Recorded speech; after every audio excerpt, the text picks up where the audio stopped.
Good morning to you. This is Paul with Blackwater Honey Forge on another beautiful New Hampshire June day.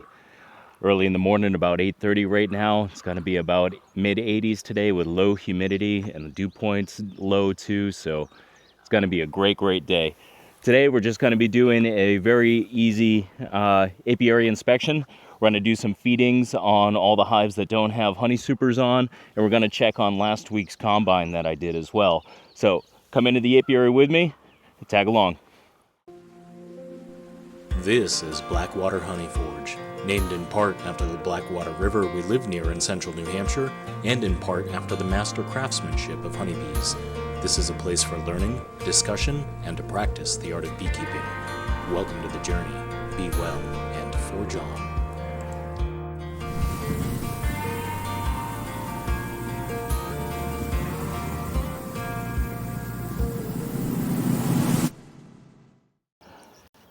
I started out down here today by weed whacking everything around my electric fence and in front of all the hives as well. I don't know why I call it weed whacking. So many people I watch on YouTube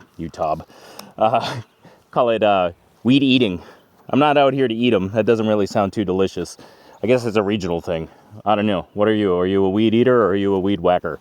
So the first thing I'm going to do out here real quick is just go ahead and, like I said, I'm going to feed any of the hives that don't have honey supers on them right now, because I want to make sure all this year's hive-and-a-halves are just constantly have a secondary supply of feed to make sure that they're growing in strength as much as humanly possible, or as Apis mellifera possible. So let's go ahead and get them all fed.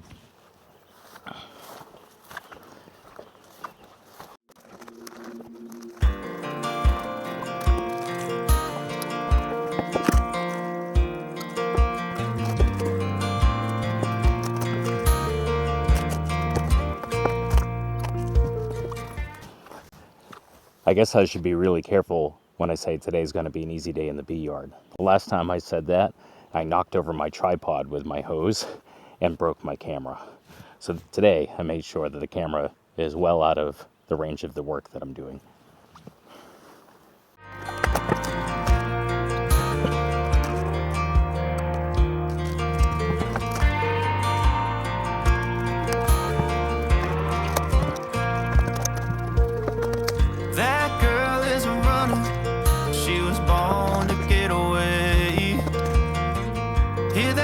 Tone humming, headed out to the highway. I should have seen it coming through the years left in the dust. But after all the lessons learned, it would end the both of us. There's a first for everything. So if you're wondering if a feed pump system is worth it for you and you're not a big commercial operation, right now I only have 30 hives, and my answer is absolutely yes, if you can afford the upfront cost of getting it set up. I think I have about $400 set up into mine, maybe no more than $450. But what you just watched was me feeding 20 hives that all took between about a gallon to a gallon and a half in 7 minutes. Our most valuable asset is our time. So if I can do all of that in 7 minutes versus what I used to do, which I'd have a funnel sticking into the in-frame feeders, and I'd be up here with a bucket, busting my butt, pouring a 5-gallon bucket into the funnel. And then, of course, I'd need to refill the 5-gallon buckets all the time. And not only was it time consuming, it was a lot of heavy lifting. Each one of those 5-gallon buckets is going to weigh 40 plus pounds as well. So I highly recommend looking into a feed setup as well. If anybody wants me to go through that more specifically on a single video, please let me know in the comments below, and I'll go over that. I've done it in the past, kind of when I was having it set up, but it was really before the bee season was kicking off. So I'll make a separate video for that if anybody's really interested. So right here in front of me, this is the hive that I did a combine on last week. It has a grow box on the top, which I'm just going to go ahead and move on top of the neighboring hive for a moment. And we're going to see what's going on inside this box. Now, they haven't touched the sugar syrup much. They touched it a little bit.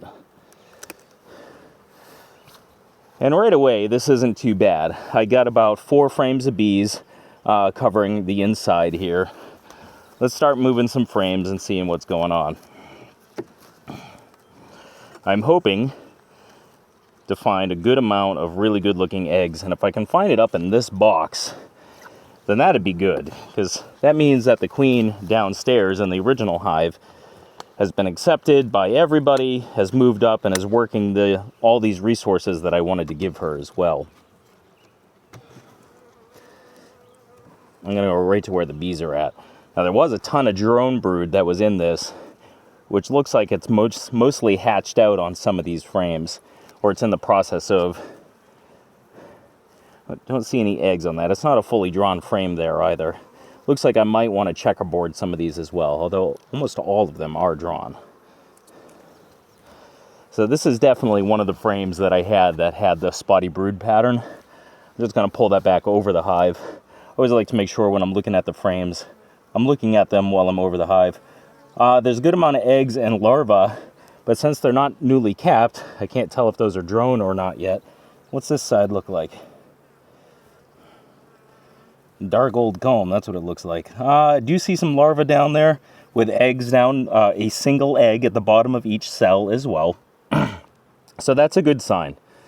Again, once they cap them here in a few days, I'd be able to tell whether or not they're drone or not. But I'll tell you what, right on the next frame, I like what I see, and I'm going to show you why.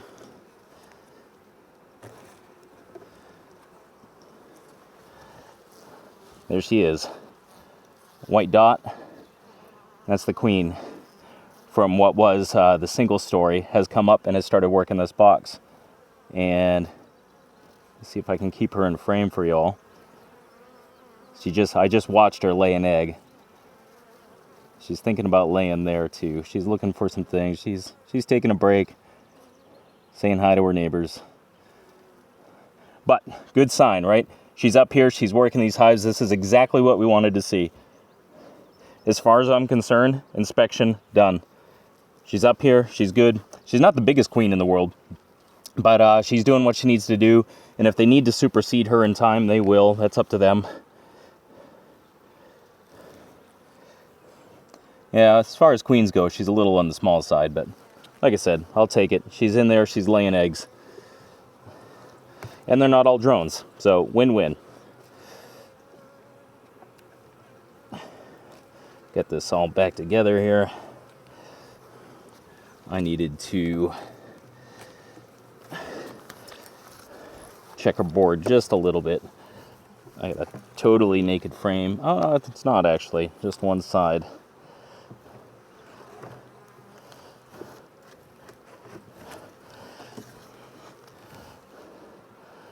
So that's kind of why I have the grow box in here too, to make sure, especially with the dearth coming and everything as well, that they still have the resources in order to keep drawing these frames out. If they don't draw out the frames that are in the grow box up here, I'm really not too concerned.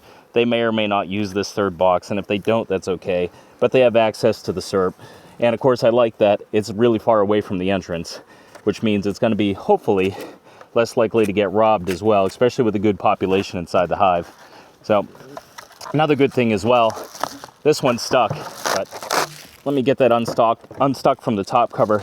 These things are really awesome, especially when I'm going around and feeding, because what I can do is, this is normally all purplized down to the top here.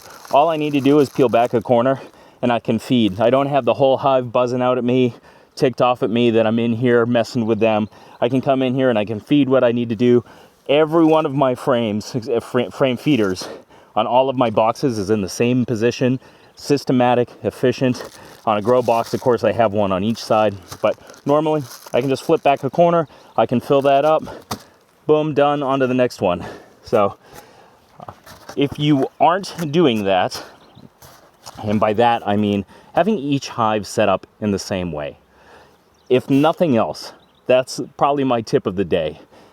Make sure all your hives are set up the same way. So every hive you go into, you're dealing with the same system. That way you can focus on looking for what you need to look for, not, Oh crap, where did I put the thing that I'm looking for? Where did I put the frame feeder on this one? You know, obviously if you're using buckets, that's pretty easy. They're all right there on the top of the hive looking at you. But set everything up. That's another reason why I'm going eventually to all medium boxes. Super interchangeable. And I don't know about you, I absolutely hate running deep boxes through my extractor. I struggle to get, I think, 6 or 8 in my 20 frame extractor. It just doesn't fit them well. It's a huge pain in the rear. I'm not the smallest dude in the world, so I don't mind picking up the boxes so much, but if I was picking up hundreds of deep supers in a day, that'd probably get pretty tiring. But yeah, so eventually with all mediums, I'm just really looking forward to, oh, I need another brood chamber. Well, I'm going to use this last year's honey super. Boom, there's a brood chamber. Or hey, I need some more honey supers, but I got some drawn comb and that it's in pretty good shape that used to be brood. Yeah, in a pinch, I'll go ahead and use that. Everything is super interchangeable. But that was it. Feed, weed whack, or weed eat if you like eating them, and check on this. Success. I'm happy. There are a couple of hives I'm going to go into on my own where the population looked a little bit light, so I'm going to go and check those out and see what's going on. But other than that, get outside, enjoy the day. I hope it's as beautiful as this wherever the heck you are, and if it's not, I hope it gets beautiful. Enjoy the day, enjoy nature, be well, forge on. Take care.